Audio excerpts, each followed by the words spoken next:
Hey dreamers, Bryce here from Midnight Notion, singer-songwriter, musician, and a big fan of Metallica, but I have no idea what my favorite Metallica song is.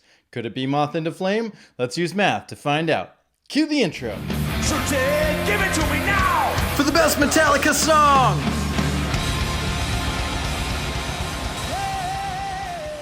Moth Into Flame, track number 4 from Hardwired to Self-Destruct. I believe it was the second single, and man, I'm excited because I've always loved the song. Since the moment I heard it, I knew that I loved it. But I can't grade this based solely on emotional response. No, we're going to listen to it together. We're going to analyze every little detail that I find interesting. Then I'm going to grade it using the following criteria: composition, memorability, emotional response, instrumentation, and lyrics. Each category is a 0 to 4 scale with the grand total of 20 possible points. We'll find out at the end of the video if this song has what it takes to get into the top 20. Make sure you hit that subscribe button, because if you do, you'll find a box with a nice little surprise in it. I'm not going to ruin the surprise. I'm not going to tell you what it is, but you'll find it and you'll enjoy it very much. Let's take a listen to the song, shall we?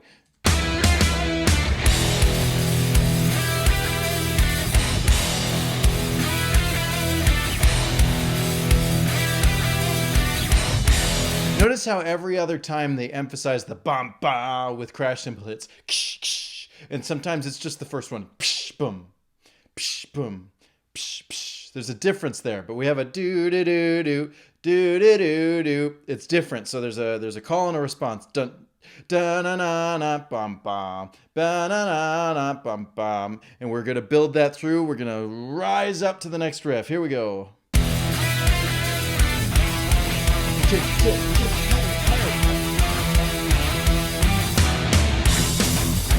So this is kind of different. I talk a lot about on this channel about paku paku is a great way to go into the next riff. Paku paku, but this is just a bop bop. All right, so this one, I guess bop, bop. We'll call it bop, bop bop. It's a nice emphasis. All instruments are emphasizing the same 3/4. Bop bop. Psh.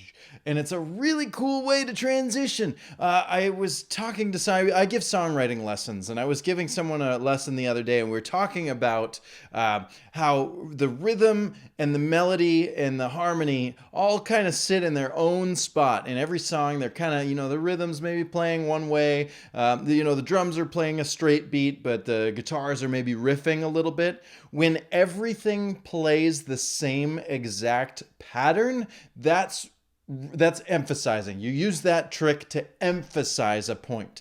So we have this da, da, da, da, da, right? The drums are just straight, and then bop, bop. That's an emphasis, and an emphasis is a really great way to thing to put at the end of your section to move into the next section. Really excellent. I love it.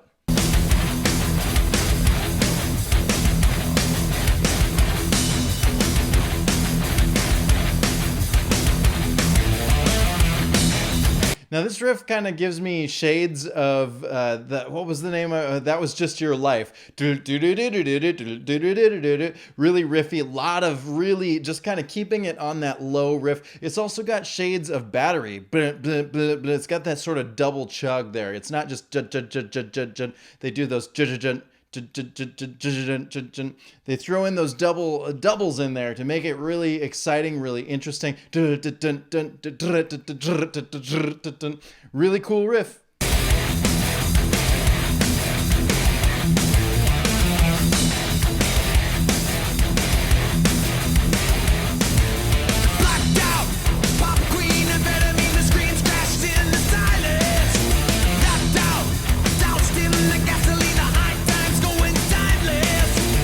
I talk a lot about this 3+1 rule. We're doing it again here.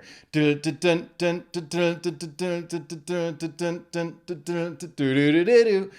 do-do-do-do-do falls in the fourth time through the riff. So we're just kind of sitting on E, just chugging, and then do-do-do-do-do. The movement is at the end. While we're sitting on E, that gives James the opportunity to sing any note within the key. It fits. Because they're not riffing too much, he doesn't have to worry about where his vocals land because there's nothing fighting against it. It's just a straight drum groove, boom cha, and the riff is just sitting on that E. Yes, there's a rhythm to it, but he can kind of just explore the range of the scale however he sees fit. And when he stops singing, it's just before the tag on the end. Boo-doo-doo-doo-doo-doo. So really cool structure. Again, this is songwriting 101. It's a very excellent tune.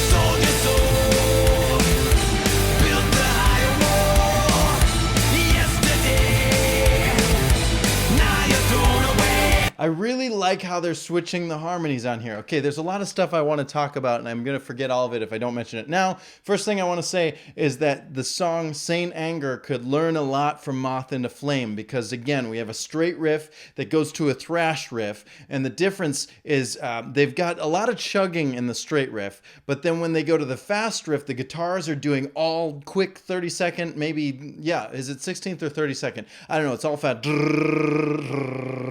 And then now when we come back to the straight groove on the drums again, the guitars are now pulling something similar to, you'd call back to like the Four Horsemen. But the drums aren't overemphasizing. They're not they're just playing straight again. Boom, ka, boom, ka. The real estate is open. It's allowing everything to breathe. And by playing something very simple like that, the vocals are leaving out their notes longer, and soldier soul, right? While the guitar is and the drums are boom cha, soldier soul. You hear how that, like, it's a more legato singing part over a riffy rhythm part. And that's what, when I talk about real estate, you want to make sure everything has room to breathe and that nothing is real. You wait to emphasize everything until it's an important moment. So you see when we get to rise and fall, everything is going ba, ba, ba, because that's the important moment. But until then, everything is kind of sitting in its own range. The bass goes here, the guitars go here, the drums go here, vocals go here, and then they all come together when it matters. I can't get my, there they go. The second thing is I love the harmonies in this. Soldier soul, we got a low one, and then built a higher wall. He has a higher one, and then a lower one, and then a higher one. The harmony changes. It actually crosses over the melody. So soldier soul, when he's singing up here, the harmony is below it. And built a higher wall, and then when he sings the second line, the harmony is above it. So the harmony is swapping places, and I think typically speaking, choral instructors don't like that. I think typically they don't want you to cross paths. They want to have one down here and one up here, but we could just, cross our fingers or whatever and pretend like they're two different people, huh? Maybe one sings the bottom and a different one. We'll just say the soprano's over here and the tenor is over here, huh? Maybe? I don't know. But it does sound cool in my opinion. I remember showing the song to someone who isn't really that big of a fan, but liked their older stuff. And I'm like, hey, listen to this new Metallica song. And he heard this part and he's like, that's not Metallica. They don't sing like that. I'm like, of course it's Metallica. They've evolved. They've grown. It's got thrash. It's got hard rock. And James's voice is killing it. So good job from me.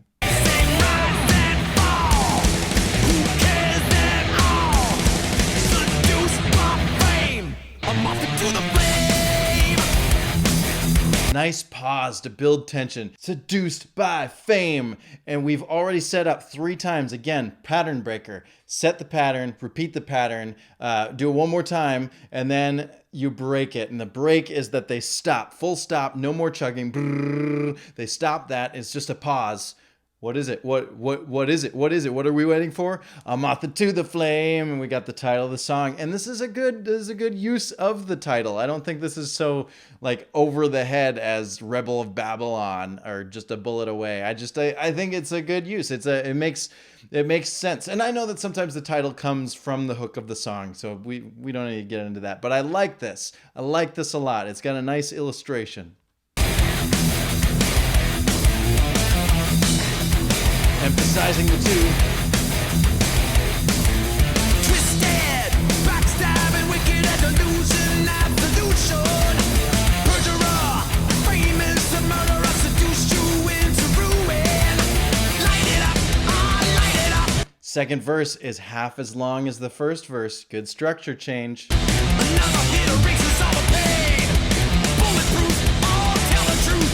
You're falling, but you think you're flying high, high again.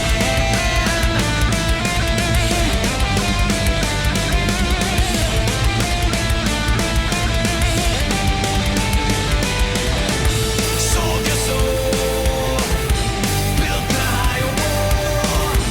Yesterday, Yesterday, now you're gone away. now you're thrown away. Sing, rise and fall. Who cares at all? Seduced by fame, I'm off into the flame. Burn. That is an excellent, excellent, excellent holdout. A moth into the flame. Well, obviously we've only had one chorus before this, but I love, love, love when the second chorus has a different ending than the first chorus. This one, instead of going into that main riff, they hold it out and it's just the hi-hat. And you know when Lars is counting, when you get a hi-hat count from Lars, something big is coming. They hold out that note, and then you hear bump, bum, bum, bum. You know, every time they play a concert, you can tell when Master of Puppets is coming with that hi-hat. So even here, when we stop, when we hold out that note and we just hit the hi-hat a couple times, you know something big is about to come in because there's like a countdown. It's like a ticking time bomb. And we all lean in. We're like, what's going to happen? What's going to happen? Burn! And they smash you over the head with a burn and a stop. And I think that's on the 3. Doo-doo, burn, bum, bum, bum, bum. Oh, what a cool transition. I'm rewinding it just a couple seconds so we can hear this again. Seduced by fame, I'm off into the flame. Burn.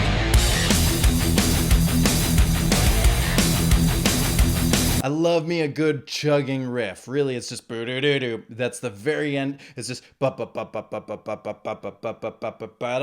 it's 2 measures of chugging with a slight little tag on the end. But if you divide the measures in 2, right? Each measure is 4 beats. If you call it a 2-4 and a 2-4 and a 2-4, the last 2-4 is the tag. 3 + 1. I'm telling you, it works everywhere.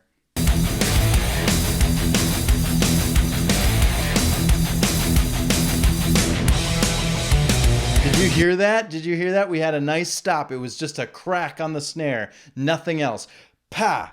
No fill, no fancy brrrr. You could have done anything there. I'm learning new drum fills lately. Ba-da-da, ba-da-da, ba-da-da. There's lots of cool triplet stuff that you could do. Nope. Just a crack brings us into the next section. Listen again. Up to the crash cymbal.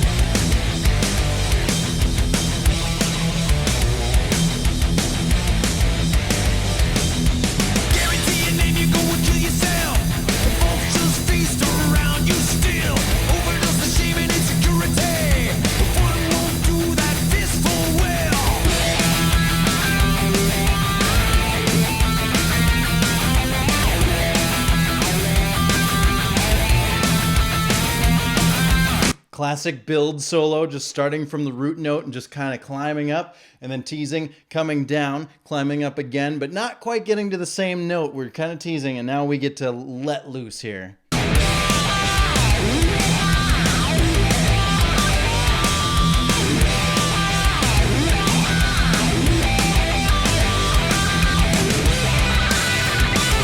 Love it.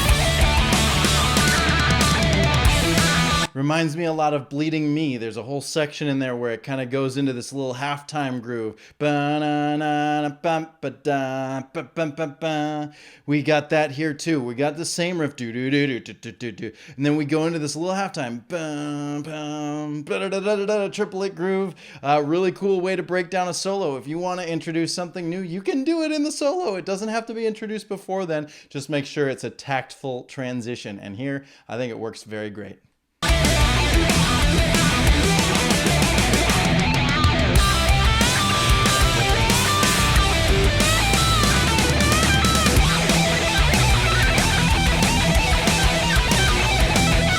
Does anyone else notice the build in the solo as well? We went from just kind of quarter note, you know, I mean, I know he's playing do do do do do do do do do. It's like single notes for each measure, just climbing up. And then we did a little bit more riffy. And then when we go into the first halftime section, we come out of there and he's a lot faster. We do a call back to the halftime section one more time. And then this final time through, he's going a lot faster. Again, rhythmic interest. You don't want your solo to just be blah, blah, blah, blah, blah, blah, blah, the whole time. Switch it up. Try some quarter notes. Try some half notes. Try some just whole notes. You know, try some double, you know, triplet, sextuples, whatever. There's other language. I'm not the master of all things written music, but I'm just saying, switch up your rhythms and build it. Don't start off as big as you can. Build it.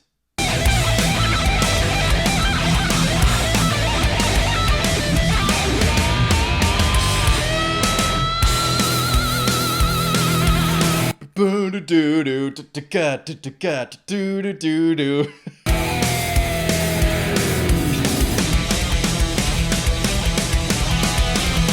Intro.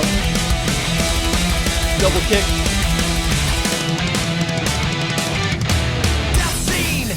Okay, you know what? Lars is not known for his fills, but we got to give him credit. I know it's just right, left, right, left, right, left. But how cool is that? I'm going to rewind it just 10 seconds so we can hear all that again. But notice how it builds. We have the same thing as the intro. Do, do, do, do, do, do, do, do. But in the intro, it's just hi-hat and kick drum. Boom, boom, boom, boom. Now we got the snares, the paku paku, straight baku, baku, baku, baku. And we add the double kick pedal. And then we get that dun, dun at the very end. The emphasis. Again, everything lines up. Guitars, bass, drums, they're all hitting the same pattern at the very end. They're all filling, fill, build, build, build, build, build, emphasis, boom, back into the verse. Really cool build. Here it is.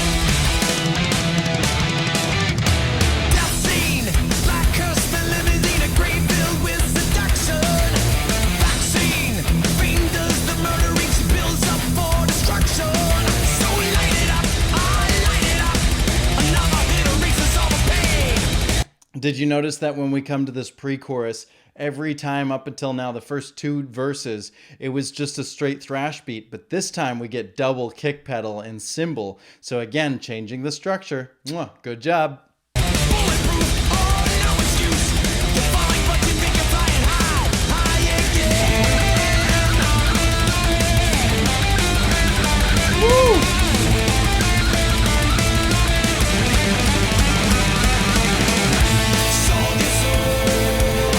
I will say, as a drummer, anytime I've ever played a thrash beat like that, whenever you get that nice big fill at the end and the next section is straight, boom, ka, it's such a relief. It's such a payoff because you're going so fast. Boom, ka. This is like when you get to rest. But the audience, I think, gets the same feeling because you've been like thrashing your head so fast, and then when you get a more straight beat, it's like we're home. We've been here before. It's the chorus. We're familiar with this section, but it's nice. It's a good payoff. Well done.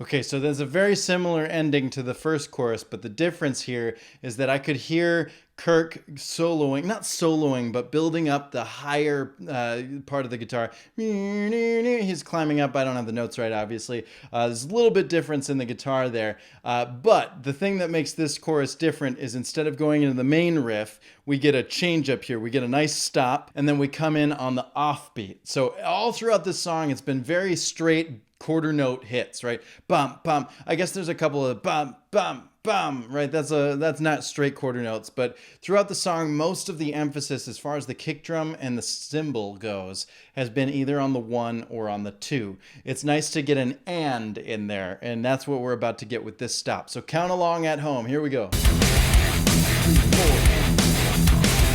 Addicted to the 2, 3, 4. See that? 1, 2, 3, 4, and that's a really cool emphasis too, because we have not had an offbeat like that for pretty much the entire song. So introducing it right at the end makes it really interesting. You're addicted to the bump, flame would be a lot different. And by cutting in that half a beat early is really effective to get like it feels like you're jumping on it, right? You're getting there a little bit sooner. It's unexpected. It's fire. Boom. Oh no, I didn't know I was gonna, like, I'm a moth and I didn't know that the flame was gonna do that. Ah, let's go back.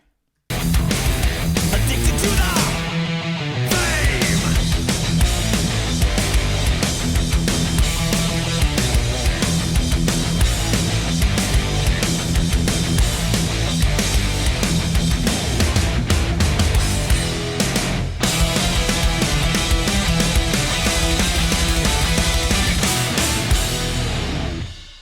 Moth into flame. Right? If we were watching the live version, he would probably say something like that. All right, pretty cool, pretty energetic song. Lots of fun, lots of head banging. I hope your head was banged the appropriate amount. Let's get to the points. Whoosh. Composition. Now, this song doesn't break any trends. It's still very verse, chorus, bridge, solo, verse, chorus. Just like all of their other songs, the intro isn't like super extended. The solo isn't really anything super new or unique, and the outro isn't anything new or unique either. So very standard structure. I do like it though. They do have all of those, like I said, the 3+1, the tag on the end, a lot of cool chugs. I like how the riff kind of changes and morphs. It goes from just a goes from just that to dun dun dun dun dun dun dun. It still feels very home, and even in the chorus, it all still feels like the same song. So round of applause for making a song sound like itself. It sounds like its own song. I don't know how to explain it, but some of their songs tend to go on adventures that feel like, oh wait, what riff are we on now? This doesn't feel like the same song. This song feels like one coherent piece, so it's good enough. They have more exquisite, compositions out there. There's no real time signature changes or tempo changes, and not that a song needs that in order to be good, but as far as a musical maturity, this feels very, for lack of a better term, autopilot. It's very standard bass line. And if my bass line is 2, I think that this is still a pretty good song. So we'll bump it up 1. Compositionally, it's a 3. Memorability. I think that there's a lot of stuff in the song that's worth remembering. I think Moth Into Flame is it's already like they've done this so many times before. They've taken a phrase that we've heard and they've turned it into a musical hook. That's nice. I think that there's a lot of catchiness to just even the guitars in the song. I feel like I could sing that and that'd be fine enough for me. So I think there's a lot of stuff. And then you get the harmonies in the chorus. I think those stand out. I think the dueling solo at the beginning, which isn't really solo, but the dueling riff rather. I don't know. There's a lot of cool stuff in this. So I happen to think that it's very memorable. You can get at me if you want to, but be kind. For me, memorability, it's a 4. Emotional response. I'm still happy about this song. Even though it was the second single, this came out in 2016? I'm still loving it. Almost 5 years later, I still think this is a great song. I look forward to hearing it live. I look forward to hearing it when it comes on shuffle. I like to play all music on shuffle because you get some interesting combinations. You never know how well something like Linkin Park goes into the soundtrack to The Sims. It's really strange, but I love it. So anyway, when it comes up, I'm always happy to hear it. So for me, emotional response, 4. Instrumentation. Like I said, the bass line is 2. So if they're doing everything standard, it's around a 2. Now I do think this is a pretty good song. They're playing some difficult things. To control your right hand to do those fast little chugs is pretty difficult. And they have some cool movement with the left hand as well. It's a lot of cool movements going on throughout the song. As always, Rob is always going to do a great job. James and Kirk are always, at least in the rhythm section, going to do great. I love the do-do-do-do-do-do-do-do in the pre-chorus, a little change up there. I will say that this solo is pretty forgettable. I basically don't remember it at all. I know I made some comments as it was going, but right now I can't really remember much of it, even though it's only a few minutes since I've heard it. So that doesn't speak well to the solo. The other thing I want to note, and this is only a comment I can make because I'm a fan of the band and because I've been analyzing this band for so long, and because I've been watching this band as a live concert goer for so long. I know for a fact that Lars is getting to the age where the double kick pedal sections are difficult for him. I know this. This isn't some taboo subject. This isn't news. It shouldn't be news. When you see Metallica live, when they play one and it gets to the double kick part, you know that it sounds off because he's just not quite there anymore. That's not a problem. It's not a judgment. We all get old, and thrash is difficult to play when you start getting into your 50s and 60s. So that's nothing against him. However, this is a new song post troubles with the double kick pedal part. So this song comes out after he's already degrading his double kick pedal usage. And this song has a lot of double kick pedal, especially in that second part of the song, the last part of the song. That third verse and pre-chorus has a lot of double kick pedal. I'm not saying that it's impossible. I'm not saying that drummers can't play that. I'm saying that Lars's double kick abilities have degraded. And so when he puts that much double kick into a song, it worries me because I know in the studio you don't actually have to perform that. And I worry about artists putting out records that they can't actually perform live. That's something that I just really want artists to be able to play their own music. And I know for a fact that in the studio you can just go ba-bum and then copy paste and loop it. I also know that they have samples out there. You can my record, Somewhere in Dreamworld, is available wherever you get your music online.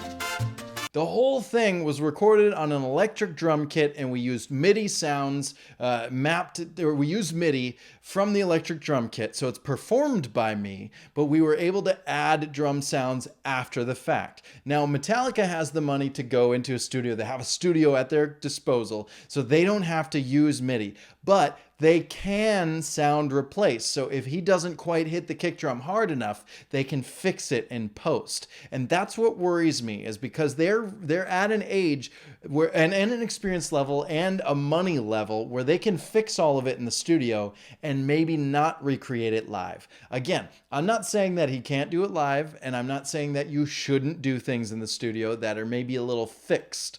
But I am saying that I worry for the band when they release things that are difficult for them at their current state. That's all I'm saying. So I am worried about him. So instrumentally, they all did a good job. It's above baseline for me, but I know that they can do better. But I don't really know how to explain why. I just feel like there's maybe some trickery going on. And so I'm just kind of keeping an eye on that. And I hope that they play to their strengths instead of mask their weakness. That's all. Instrumentally, 3. Lyrics. This song is essentially The Memory Remains 2. It's basically about the superstars that fall from grace. It's also about the addiction to the fame, right? When people are really obsessed about being found out or being absorbed, right? They want their energy. They want to be the star of the show.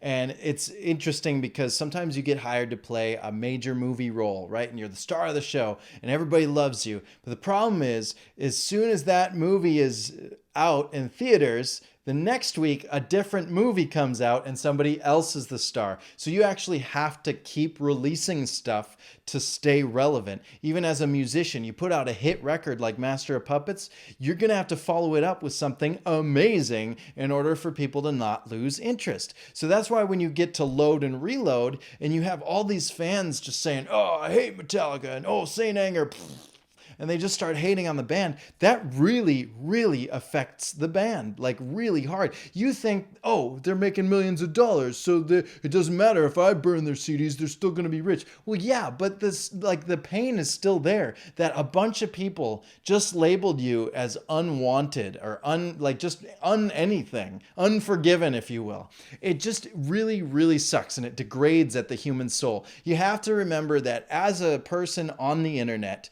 it is easy to just type on your keyboard and put some angry comment in the comments below. But what you forget is that there's a person on the other side of the screen. Like when you comment on my videos, I'm reading those comments. And believe it or not, when you call me names, I take that to heart. I shouldn't. I try not to. I know that I'm a good person, and I know that I do good things in this world. But I'm just saying, when you say negative things to other people, it brings them down. So some people go into Hollywood expecting all the love in the world, and then maybe they're in a movie that flops, and then nobody cares anymore. And the only way that they can get that sort of high that they were getting from being on top of the world is to turning to some sort of drug or to doing something destructive. If you do something destructive and you go viral, that's putting you back in the public eye. And that's a really dangerous habit to follow. And this song is specifically, it talks about the black hearse, the limousine, right? They're riding in a limousine. Maybe if I die, maybe if I overdose, I'll be in the public image forever. I'll be like a martyr of society.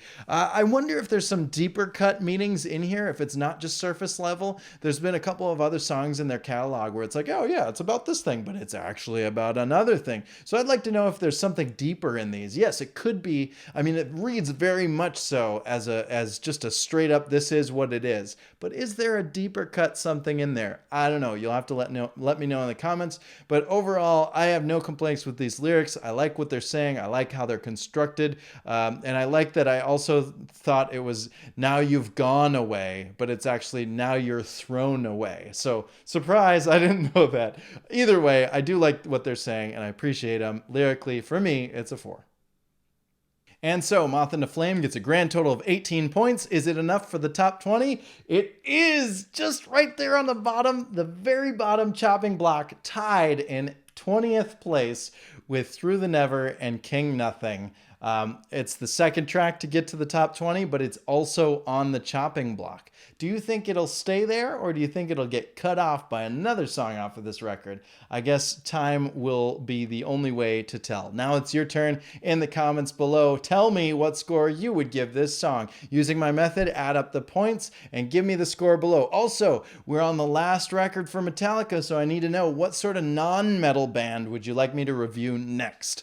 I don't know if I'll do a whole band, maybe I'll do single songs, but I'd be nice to do this journey some more. So if you'd like something, let me know. I'd prefer it to be not metal, because we've already explored metal. Let's talk about this stuff with another genre. Make sure you check out my genre of music. Midnight Notion is available all over the internet. I'd prefer the Spotify streams and the iTunes purchases. Maybe an iTunes review would really help me get this thing going. But wherever you listen to is perfectly fine. It's free here on YouTube. And of course, speaking of YouTube, hit that subscribe button, because tomorrow we see the epic return of H.P. Lovecraft's Cthulhu, which I guess they call it Cthulhu. You're awesome. Thanks for watching. See you then.